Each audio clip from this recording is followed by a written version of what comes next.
Hello friends, जय Shri Sitaram and welcome back to my channel हमारी संस्कृति अयोध्या।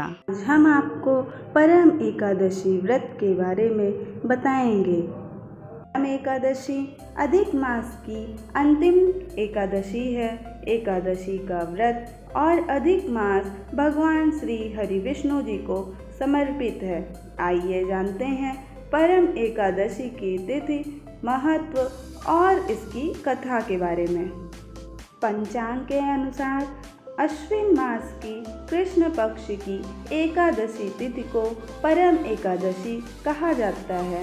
इस एकादशी को बहुत ही श्रेष्ठ और शुभ फल प्रदान करने वाला माना गया है। परम एकादशी व्रत को सभी एकादशियों में विशेष माना गया है। ऐसी मान्यता है कि परम एकादशी सभी प्रकार की सिद्धियों की दाता है। इस दिन विधि पूर्वक भगवान श्री हरि विष्णु जी की पूजा करने और व्रत रखने से सभी प्रकार के पापों से मुक्ति मिलती है। जीवन, धन, दौलत और यश वैभव प्राप्त होता है। परम एकादशी का व्रत करने से दरिद्रता का नाश होता है और धन लाभ के योग बनते हैं। अब हम आपको परम एकादशी व्रत की कथा सुनाएंगे। कथा कुछ इस प्रकार से है। आम्पिल्य नगर में एक सुमिधा नाम का ब्राह्मण रहता था। वो और उसकी पत्नी मिलकर अतिथियों का बहुत स्वागत सत्कार किया करते थे। उनके पास धन की बहुत ही कमी थी। इसके बावजूद भी दोनों खुद भोजन न करके भी अतिथियों की सेवा किया करते थे। दोनों ही अतिथि सत्कार में बहुत विश्वास किया करते थे। एक दिन ब्राह्मण ने अपनी पत्नी से कहा कि धन की कमी होने की वजह से हम अतिथि सत्कार नहीं कर पाते हैं, इसलिए मैं शहर जाता हूँ और वहाँ से कुछ पैसे कमा कर लाता हूँ।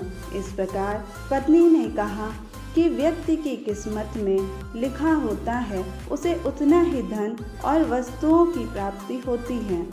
अगर ईश्वर को कुछ देना ही होगा तो वह घर बैठे बिठाई भी दे देगा। ने स्त्री की बात मानकर वहीं रहना तय किया। कुछ दिनों बाद नगर में ऋषि कौंडिल्य आए। उन्हें देखकर ब्राह्मण और ब्राह्मणी अत्यंत प्रसन्न हुए और उन्हें अपने घर लेकर आए। ऋषि कौंडिल्य की सेवा करने के बाद दोनों ने उनसे पूछा कि कोई उपाय बताइए जिससे हमारी गरीबी दूर हो जाए। इस सवाल का जवाब देते हुए ऋषि कौंडिल्य जी ने बताया कि अधिक मास के कृष्ण पक्ष में आने वाली एकादशी तिथि यानी परम एकादशी के दिन व्रत करने से दरिद्रता नष्ट होती है और भाग्योदय होता है। इसलिए आप दोनों भी परम एकादशी का व्रत करें। ऋषि कौंडिल्य जी के कहे अनुसार ब्राह्मण और उनकी पत्नी ने विधि विधान से परम एकादशी का व्रत किया। इस व्रत के प्रभाव से ब्राह्मण के घर की दरिद्रता दूर हुई और उसको अपार संपत्ति की प्राप्ति हुई। इसके बाद उन दोनों ने सत्कर्म करते हुए अपना जीवन व्यतीत किया और अंत में विष्णु भगवान जी के वैकुंठ लोक गए। धन्यवाद। जय श्री सीताराम।